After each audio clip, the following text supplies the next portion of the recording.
Yeah, hello everyone. I hope it was a great day. And as you all know that prelims is the first stepping stone towards success. And just today the prelims exam has got over and we have been getting a lot of mixed reaction from the students. We have also done our analysis of the paper and we have also released the answer key. You can look into it as well. Coming to the overall analysis of the paper, there were certain takeaways. Coming to the first takeaway, initially when I saw the paper, I felt it was of moderate to difficult level, but after interacting with a lot of students, I get a feeling that it was more inclined to the tougher side because there were new kind of options that was introduced and it made elimination technique more difficult or impossible in fact. And also there were questions from ancient and medieval history which was very difficult for that matter. And the other reason I feel it to be so is the map-based questions. Though there were 6 questions coming from map-based category, that was quite challenging to solve. And the second takeaway is, if you can look into it, more of the questions were from current affairs. That's what you prima facie feel so. But it was a mix of, again, static and current affairs, economics getting mixed with current affairs, or polity with current affairs, geography, environment, science and tech, everything related to current affairs. And the other trend that you would have noticed here is, previously they used to ask current affairs from 3 years, 4 years, 5 years, right, back.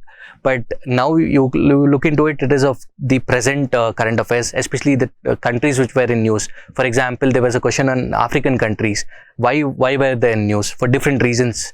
And also a question on Senkaku Islands, or the question on Amara, Ethiopia, or even Anatolia, Turkey.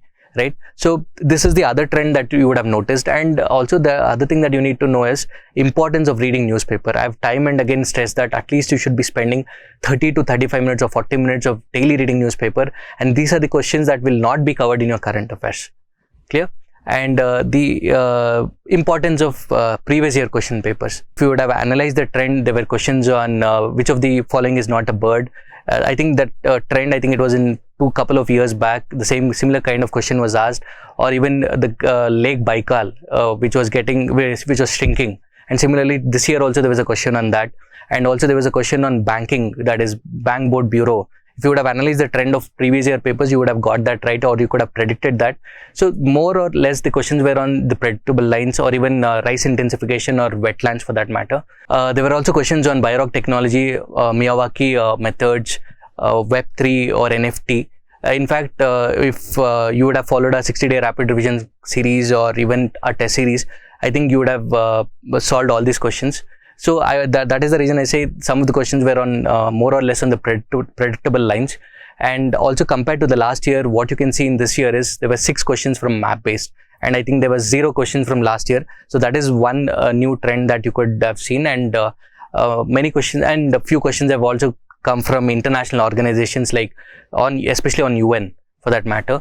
And the other new trend that you can see is in the options. Earlier it was 1 only, 2 only, or 1, 2, 3 only.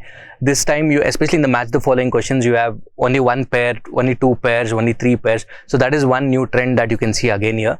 And coming to the level of difficulty in the static subjects, especially in history, the trend has continued, especially in the ancient and medieval history. The trend it's getting tougher and tougher.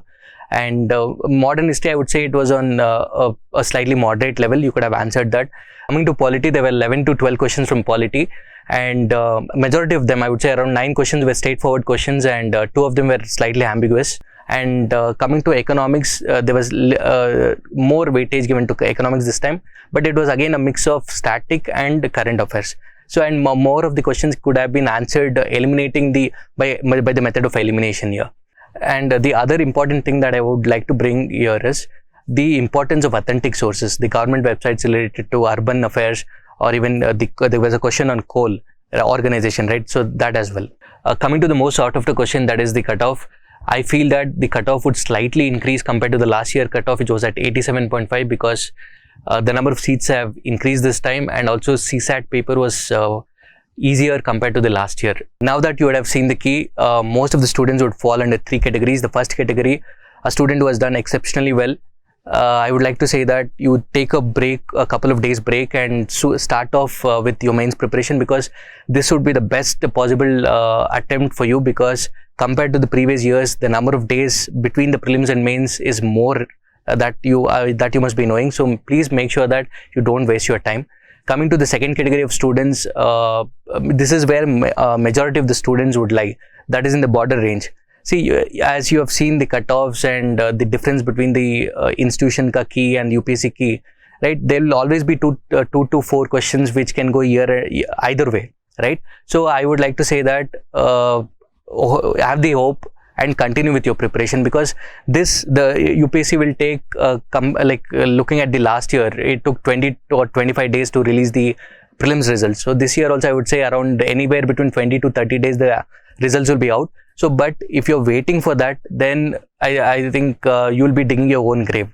So what I would like to say here is, this crucial 25 to 30 days, please make sure that you use it to the optimum, have a positive attitude, and please continue with your mains preparation.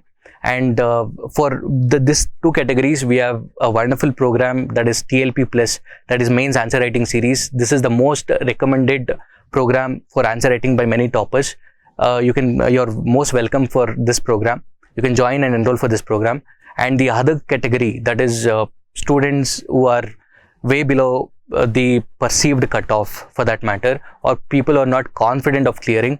So please don't lose hope, because we have seen a lot of students, especially clearing in third attempt, fourth attempt, right? All that you have to do is have confidence in yourself and belief in yourself. And I would like to say that we are always there with you.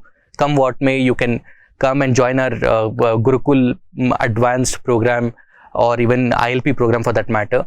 If not, also we are always there for you. You can come and reach out to us. We'll be there to help you. We'll be there to guide you and mentor you. All the best. Thank you.